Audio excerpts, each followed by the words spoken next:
Evet. Zafer Bey, selam aleyküm, işitesiniz mi?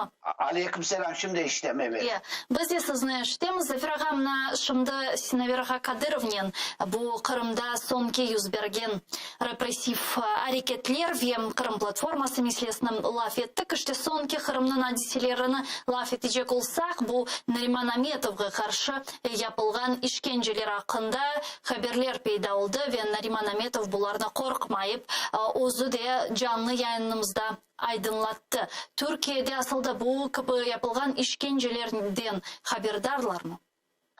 Evet, elbette hem ATR hem sosyal medyadan hem diğer taraflardan Kırım'da ne olsa anında onda da katılgan haberlerden bizler de haber alamız. Bunda da hemen bundaki arkadaşlara ve diğer yerlerde bu enformasyonlarını, olgan vakialarını eşittirmeye tırışamız. Elbette Rusya'nın Kırım'da Kırım Tatarlarına karşı represiyası, baskıları, zulümleri toplamayı devam etti.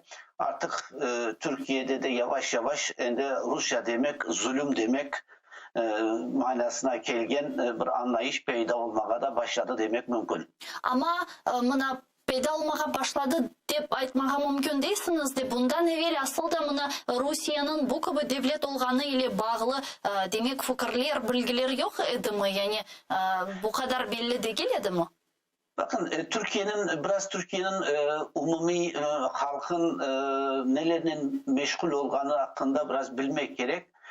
Maalesef Türkiye'de umumi olarak halk iç siyasetle meşgul. Partiyaların birbirlerinin tartışmaları, bir eme vesaire. Türkiye'nin çetinde olgan ve diğer yerlerde olgan mevzular hakkında maalesef kitle bu büyük medya vasıtalarında çok kun tertibine gelmeyi. Ancak pek büyük bir cenk olsa, bir kan tökülse, bir şeyler olsa böyle meseleleri kun tertibine gele. Ama elbette ki bunun ana medyanın televizyon ve gazetelerin dışında da bu internet ve sosyal medya pek tesirli olmaya başladı Türkiye'de. Belki de dünyada da şaydır. Ana medyanın pek alaka göstermeyeceğini meselelerge bu sosyal medya hakikaten kun tertibine getirmeye başladı. Mesela Kırım'da olan bu vakalarla beraber bir gazeteci kızını şimdi Rusya Hakasya'da diğer bir gazeteciyle beraber gözaltına aldı. Şimdi mesela Rusya hakkında bunun hakkında da malumatlar getir ve ilahiri.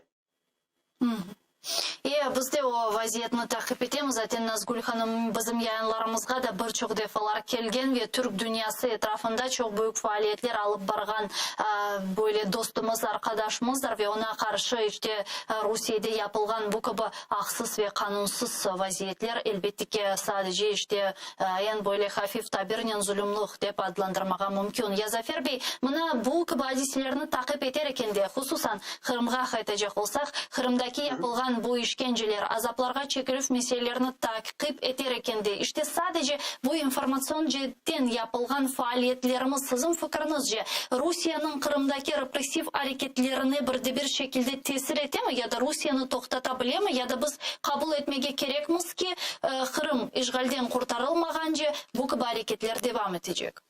Maalesef bu hareketler devam edecek Gevşay. Çünkü Sovyet devrinde Sovyet rejiminin bir iddiası var idi, bir maksadı var idi.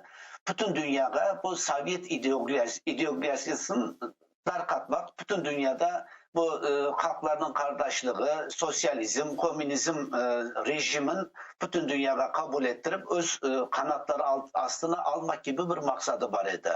Ama Putin rejiminin böyle bir maksadı yok. Bunu işte kendi güçlü bir yalan propagandası var ve kolunda da bir diktatörün kolunda da isteyeni gibi harcaganı para var. Bu paranın ve silah gücünün bunlarını yapmaya tırışa. Yoksa bütün şimdi Avrupa memleketleri ya da başka memleketler Putin'in nasıl bir diktatöryal, totaliter bir rejim olduğunu bilirler. Ama mesela eskiden Sovyet devrinde Türkiye'deki propagandanı Sovyet rejimi Türkiye'deki sosyalist ve sosyalizmge aves etken, sempati duygan insanlar üstünden onlarını kullanıp onların vasıtasıyla Türkiye'de propaganda yapaydı ve Sovyet rejiminin ne kadar güzel olduğunu gösteriyordu. Ama Sovyet rejimi darkap bu soğuk savaş bitkenden son dünya iki kutuplu, iki şeyle değil de başka bir türlü oldu. Her bir şey birbirine karıştı. Şimdi Putin öyle bir para verir ki bunda sosyalistine de beri, en milliyetçi korungen adamga da beri, en Müslüman korungen adamga da beri para beri arkadan onun koluna alıp onu kontrol etmeye çalışa ve ekonomik olarak da bir takım bağışlar verip bir takım imtiyazlar, bir takım şeyler vererek bundaki Türkiye'deki ya da dünyadaki başka güçlerini öz koluna alıp öz maksatını anlattırmaya çalışa. Bir de kolunda büyük bir enerji potansiyeli var, bir de cenk potansiyeli var. Bu ikisini kullanıp insanlara tesir etmeye ve bayağı da tesirli bola bu maksadında da. Ama buna karşı da insanlar şimdi artık yavaş yavaş ne olganın, Rusya'nın gerçek yüzünün ne olganın bilirler. Ama buna hakikaten de bir karşılık göstermek imkanları mevcut olması lazım. Çünkü Konfutsiy'nin degeni gibi ozen başında oturup düşman cesedinin yaldap geçkenini de görmege mümkün ve fakat bu çok uzun müddetke sozulabilir. Bizim aslında o kadar uzun müddetimiz var mı? 8 yıl geçti, işte 14 senesi doğan balalar endi 1. sınıfını bitirirler, 2. sınıfa bile geçirler.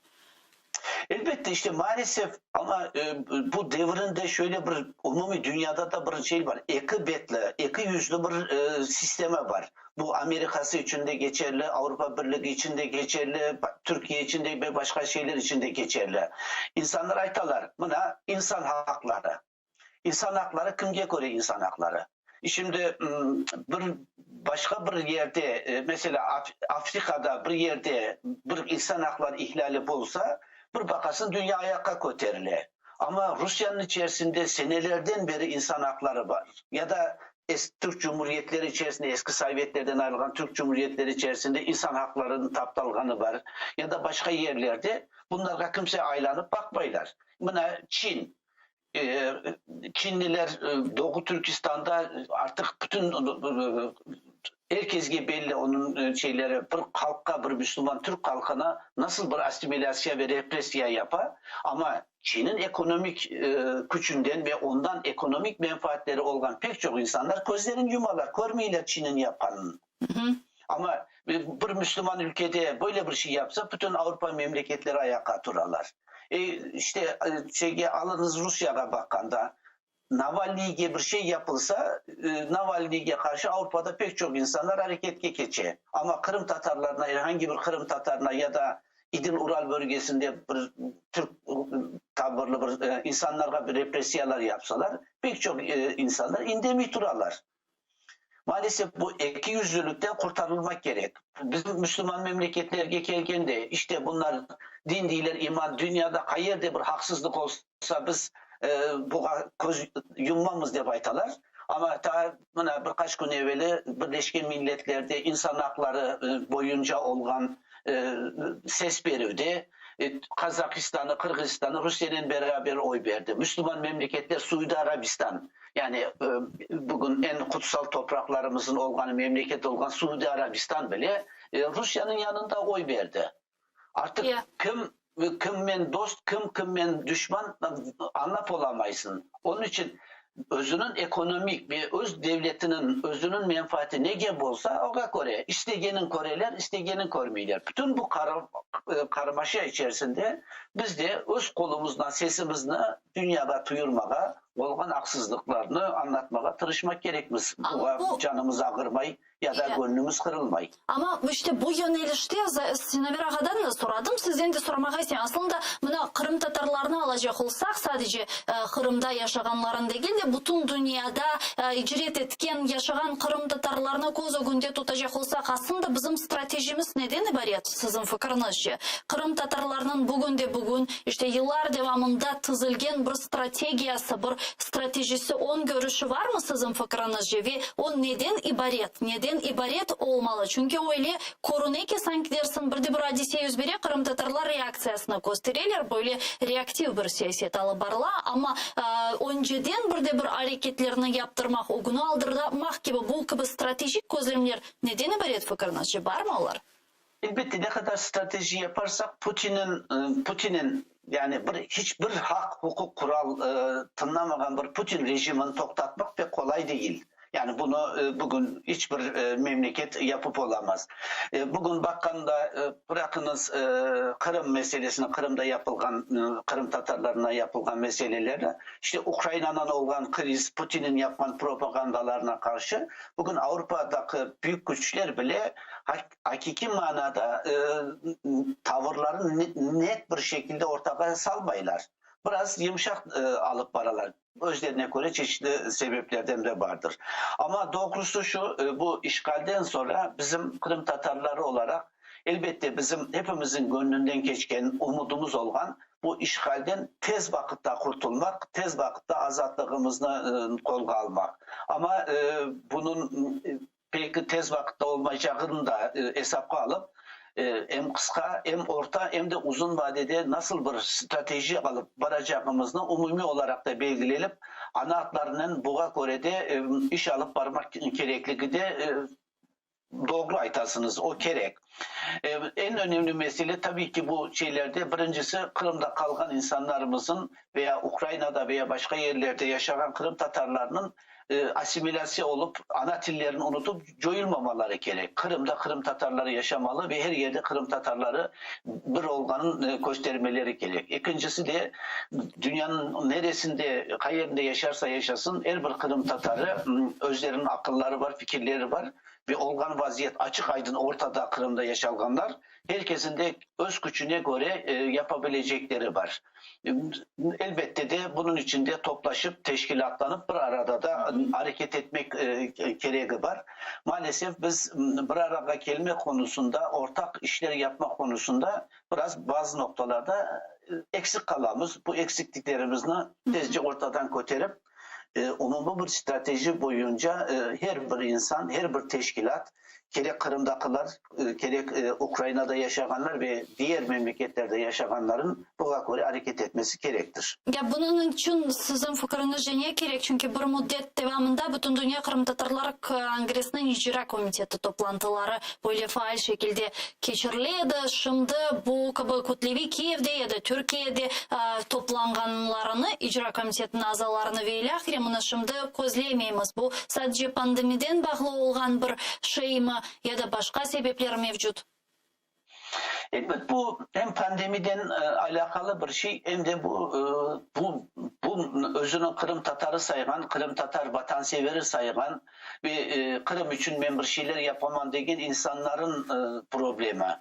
Bu birbirinin %100 şu sebeptendir deyip aytmak yanlış olabilir. Ama birincisi bu şeyde biz nerede olursa olsun mutlaka Kırım Tatarları her şartta biz varımız, bu toprakların sahibi bizlerimiz. Bunda da bu haksızlıklar yapıla deyip hiç toktamay sesimizni kötermege ve sesimizni umum dünyaya ve siyaset yapıcılarga tesirli organların nezdinde öz teşebbüslerimizni toktamay devam ettirmemiz gerek. Çünkü en büyük tehlike zaman geçken saytın her bir şeylerin bu geçişatka herkesin razı olup moysunup işini biraz kaderine ne olacağına, dünyanın siyasetine taşlamak bu bizim için hayati bir hata olur, hayati bir yanlış olur. Onun için biz her bir vakitte ayakta kalıp biz varımız, biz Kırım Tatarları olarak varımız, Kırım bizimdir ve bunun için sahip çıkamız, bunun için bir şeyler yapamız deyip herkese göstermek için öz kolumuzdan gelgeni yapmak gerekmiz.